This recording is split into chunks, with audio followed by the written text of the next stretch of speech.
It's been a drier afternoon, and we're going to be staying that way as we head off into the overnight hours. So if you have any plans to go downtown, not looking too bad. Temperatures going to be on the comfortable side. So looking at a drier afternoon as we look at the ABC 17 Storm Track, Future Track.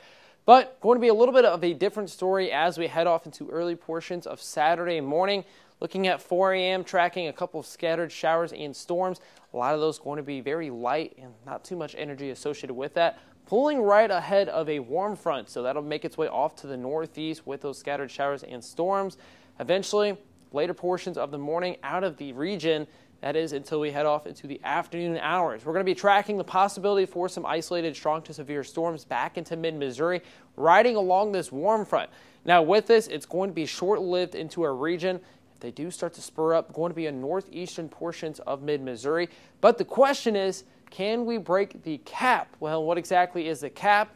Well, it's going to be a warm layer in the upper atmosphere that kind of prevents these storms from really firing back up. Now, if that happens, we will see pretty much nothing back into mid-Missouri. But if it does start to break during the afternoon hours, we'll see some of these showers and storms developing off to the northeastern corner of mid-Missouri, and eventually going to be pushing back east towards St. Louis throughout the overnight hours. So looking drier as we head off into Saturday night, but Saturday evening, with that cap still being in place and maybe it does start to erode, we're going to be seeing a severe risk level 2 out of 5 for northeastern portions of central Missouri.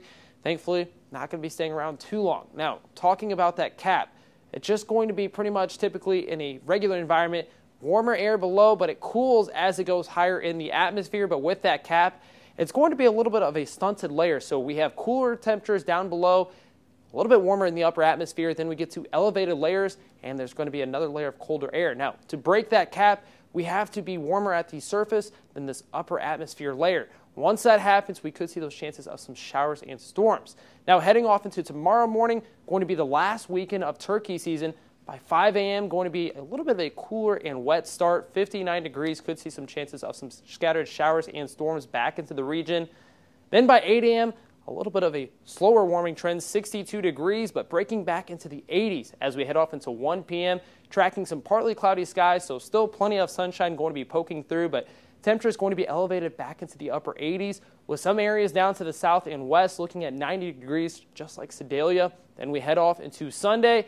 Once again, a warmer day, more chances of some scattered showers and storms, but temperature is not going to be cooling off just yet. Still going to be remaining back into the mid-80s as we head off into portions of next week, well above that average high of 73 degrees as we enter May.